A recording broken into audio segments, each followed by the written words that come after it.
விண்ணிலும் மண்ணிலும் வாழ்ந்து கொண்டிருக்கும் அனைத்து நல்ல உள்ளங்களுக்கும் ஆர்ஜே வேலஞ்சுவின் காலை வணக்கம். இளிஞ்சாச்சா, அசியாரியாச்சா, இன்றைய விடுமுறை எப்படி போயிட்டு இருக்கு?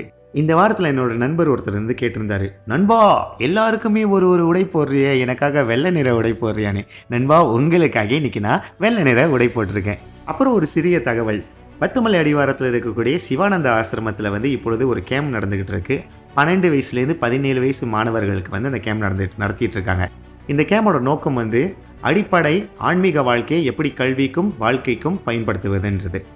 வாங்க இன்றைய பதிவுக்கு போகலாம். என்கிட்ட வந்து என்னோட ஒரு சகோதரி கேட்டிருந்தாங்க. என்ன கேட்டிருந்தாங்கன்னா, அவங்களோட பாட்டி தவறி இப்போ தான் ஒரு 12 நாள் ஆச்சு.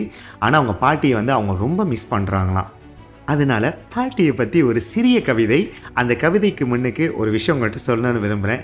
பல பேர் வந்து பாட்டியை வந்து அழகாக அவங்களுக்கு பிடிச்ச மாதிரி கூப்பிடுவாங்க. இப்போ என்ன எடுத்துக்கிட்டிங்கன்னா, நான் அவங்கள பாட்டின்னு தான் கூப்பிடுவேன். ஆனால் எனக்கு எங்கள் பாட்டி வந்து அம்மம்மான்னு கூப்பிட ரொம்ப பிடிக்கும்.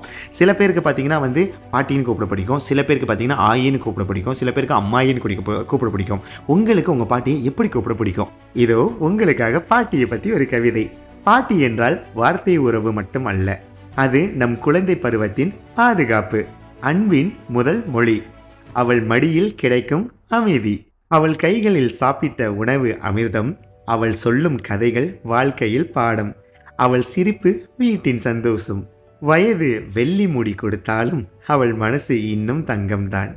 அம்மாவை விட ஒரு படி மேலான பாசம் இருந்தால் அது நம் பாட்டியின் இதயத்தில் தான் இருக்கும்.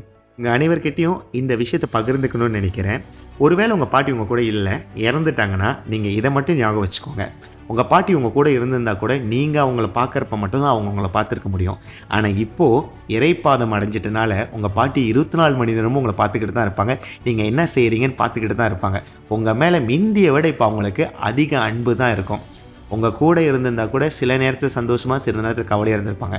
ஆனால் இப்போது இறைவன் கூட இருக்கனால 24 மணி நேரமும் அவங்க சந்தோஷமாக தான் இருப்பாங்க. ஸோ அதனால் சந்தோஷப்படுங்க.